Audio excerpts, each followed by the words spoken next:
Hey, and welcome back to the channel. If you didn't see the last episode of the condo build, we actually finished a refit or a rebuild of the fireplace, put shiplap down, put a new beam in, painted it.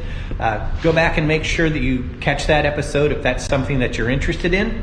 One of the things that we're going to do today is continue on the interior, but I'm actually at my house because one of the things that we're going to do is we're going to spray all the trim.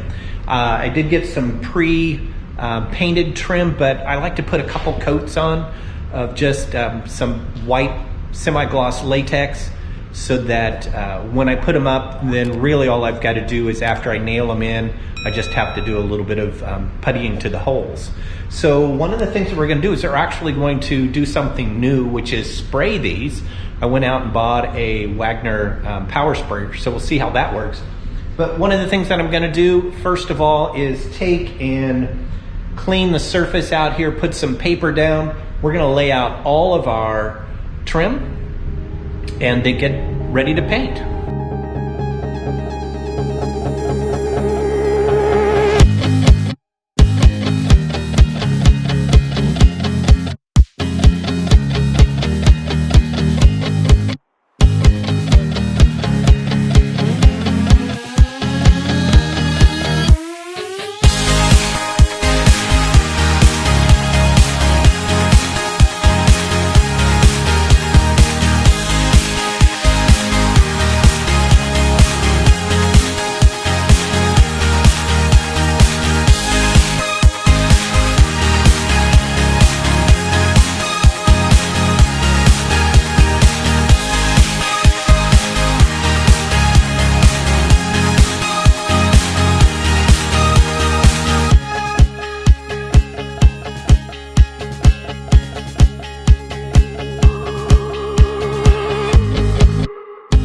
So I'm just kind of strategically thinking how I go about doing this so that I'm the most efficient.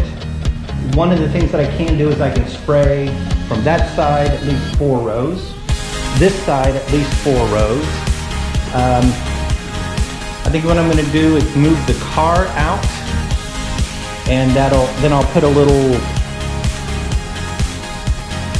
walkway here, and then put the rest of them over here. And that should be good. We'll just test it out. We'll see how far I can reach with this. So now we've got everything laid out, ready to paint. We've done a little work, prep work on those areas that were a little damaged. I didn't do a whole lot, but at least got some of the rough surfaces down. But the one thing that I wanted to do is kind of talk about this Wagner FlexIO painting method. So this is a 3000. They had a 2000, they had some smaller ones. But I was kind of contemplating whether I wanted to go with even a bigger unit that, hand spray. If I'm ever going to do more condo renovations, that'd be a good thing. But they had a cheaper one that was a 2000. They say it's 8 times faster. I don't know how you can tell. But this is only a few dollars more. They are not a sponsor, nor have I. Well, I actually have used a Wagner fine mist sprayer for hardwood surfaces and spraying stain. Really good product from that standpoint. But this one here, I think it was $163, and the 2000 was $149. But the biggest thing out of this was you actually got a carrying case, and so I'm a sucker for carrying cases. I mean, I don't have a whole lot of places to put things, but if I can put things on a shelf with a carrying case, that works. So I'm just going to open this up and let's see what it is.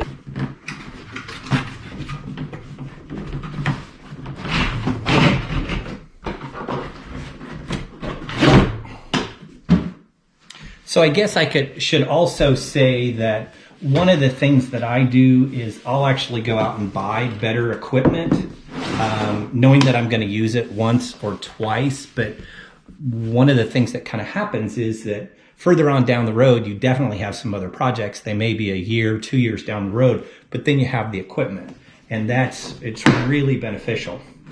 So, I mean, I'm looking at this carrying case, and you know, eventually these are going to snap off, but that's still, it's plastic, no big deal. I'll have to look at all of this. I guess I should read it before I use it too. But there's the gun. This one here actually comes with two guns. There's a smaller gun that probably has a smaller orifice on it.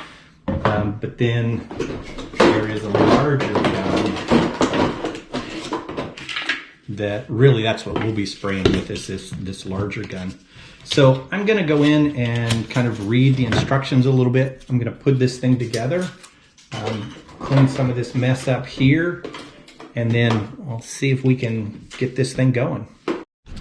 So as with my other sprayer, the one that's up there, and matter of fact, that thing's probably 30 years old. Use it, not very often, but I've let other people use it a lot. But one of the things that did is you had this power, a turbine. So, you know, I've laid out all of these pieces, but we still don't know. I mean, I've wiped them down. We still don't know if it's all clean. But one of the things that you're supposed to do anyway with this is you pull the trigger part way to let the turbine spin up. But when you do that, it actually just blows air. So that's the really good part about this, is that I could go over without any paint in it, turn that turbine on, but then air blow everything so that we make sure that all the dust and the grime that may have been just sitting around or felt is now going to get out. So that's what I'm going to do. I'm going to kind of blow this off really quick.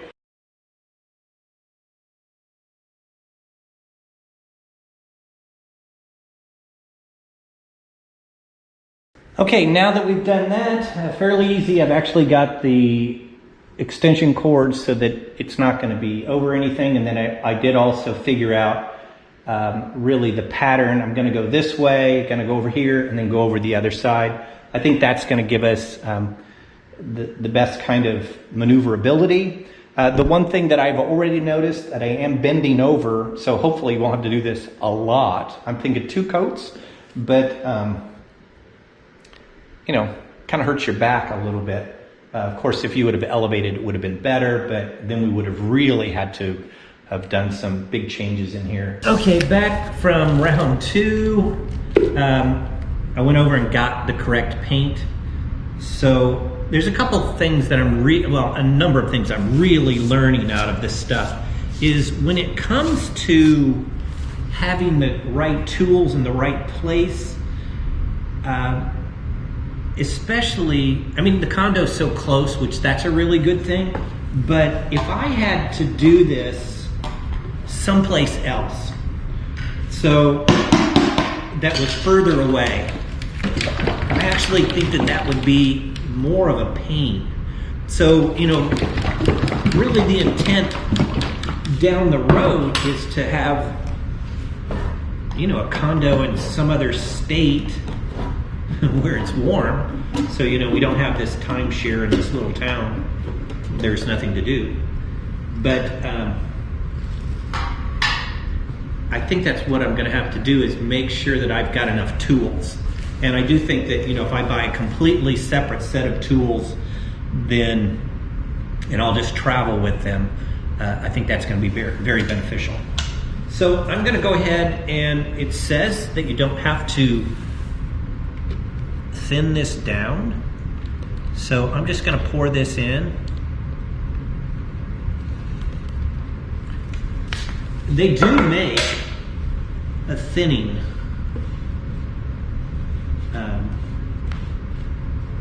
liquid that you would put in that.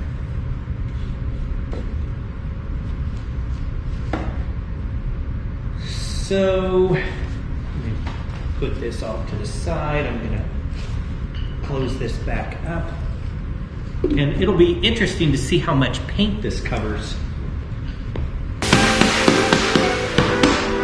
how much surface this paint covers.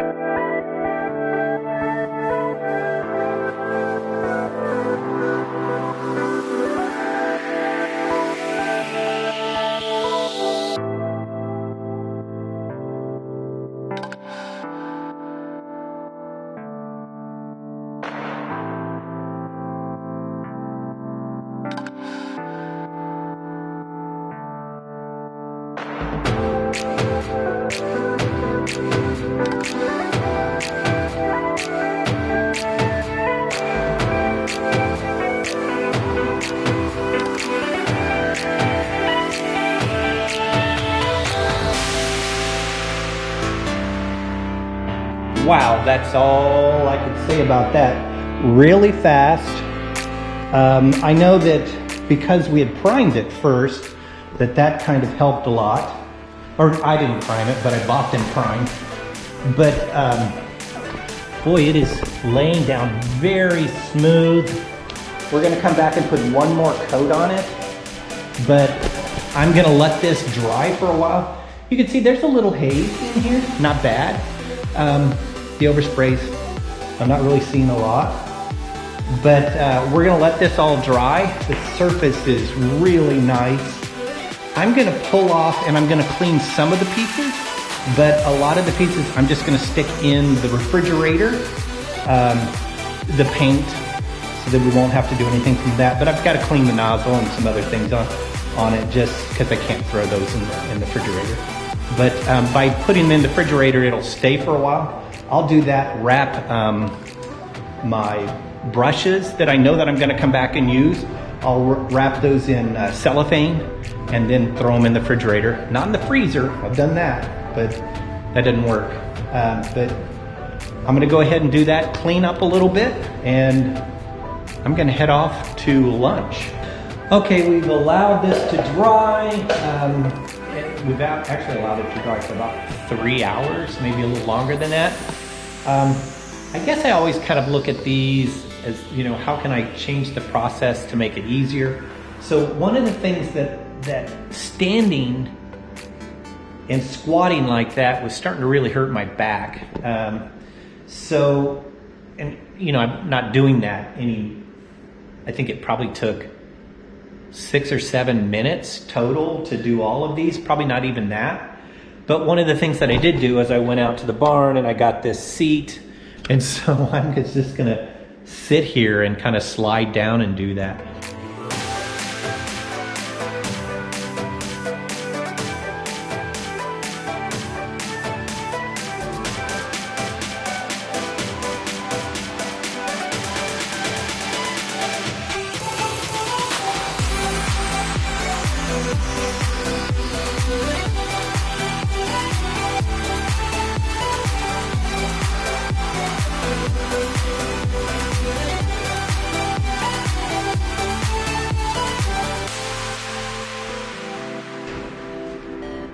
Okay, we finished that, and I really don't think it was any more than just a few, probably 5 minutes.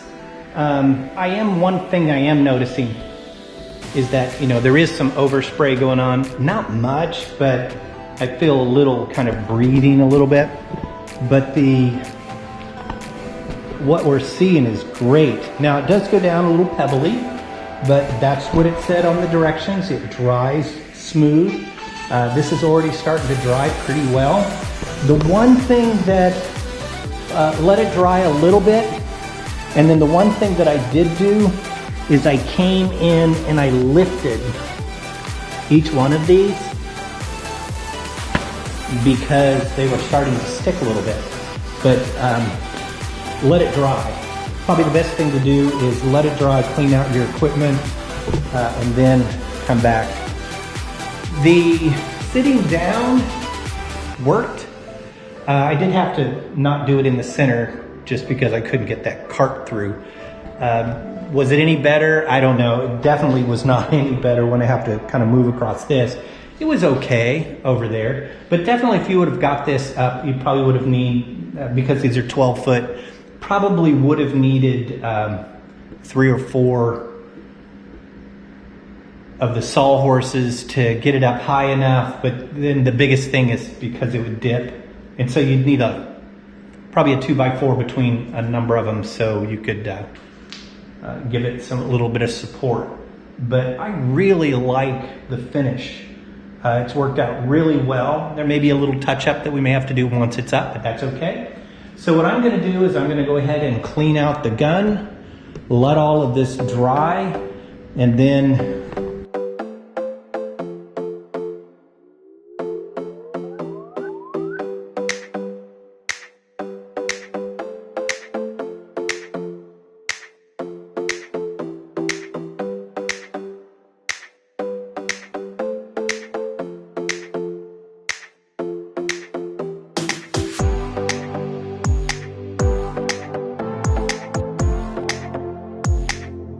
Okay, now that we have everything as clean as we can get it, you know, I could spend a lot of time on this and really get it back to where it was, but it's going to be something that we're going to use. So, you know, it can't stay pristine all the time. But do make sure that you've got these areas cleaned out really well. Probably in the future, I may run water through it or something just to make sure that that's all cleaned out. I did run it underneath the sink, but there's nothing like throwing, you know, the power into it. So I'm just going to go ahead and put this back. The way this is set needs to be set the same as there. This is going to be cranked down. Now, this particular piece here, what you're going to see is there's little notches here. You actually want to go behind that to make this fit right. Because see, if you just have it like that, it doesn't fit right and the nozzle is not correct. So you want to make sure that it's snapped on both sides, that it's straight. And then this just goes in, you know, simple from that standpoint. One of the things, since I was painting like this, you want to make sure that orifice goes forward so that it hits the bucket that way. If you were going to be tilting up, you'd actually turn it around the other way. So I'm just going to put this back together. And that's actually it. Seems to go back into the box pretty well. There are some extra foam filters that goes in the side here. So it looks like, you know, I can kind of see that it did pick up some dust from that standpoint. I'm going to also put in the owner's manual here just so that I can continue to have it. And we'll click that shut. So welcome back to the channel today. We're getting in our baseboard, and then I've got scared dogs because of air compressor guns, and then the beautiful wife there is painting. So this is going to work out great. So I'm just going to cut and put these in, and you can already tell it's looking good.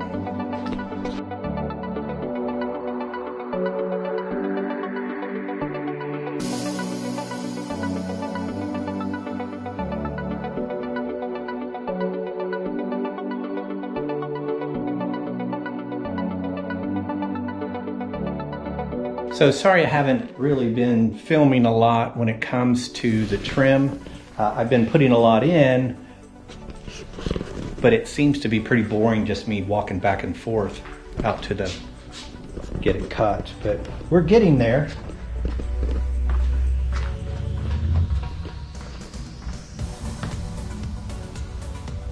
Okay, I didn't film at all today, but I did just want to give you a little look at what we ended up doing. I finished all the trim. There are far better people out on the web that do a better job of trim than I do. So I just really didn't think it was me even giving you any advice, because I'm not the one who should give you advice. But if we kind of look around, we've ended up caulking. I do have to come back and do a little touch up, but real happy with what it looks like. It's really finished out, and we're still one more coat on that, but all of the trim is finished downstairs. So as soon as the fireplace is done, I've got some glass fireplace pieces that I can put in there at one point. And then I also have some white plugs to put in here, but just haven't done it. But I think our next project is the stairwell. So that ought to be fun, trying to figure that out. But I think I have a pretty good idea of what I'm going to do with that. So that's it, a short episode today. We'll see if we can get back something in the weeks to come. Not quite sure when I'm going to start the stairwell, so that may be a little while. But hopefully here pretty soon we'll get the weather that's going to be nice and we'll get back out on the boat. Thanks a lot. Make sure you subscribe, hit that thumbs up, and turn on those post notifications.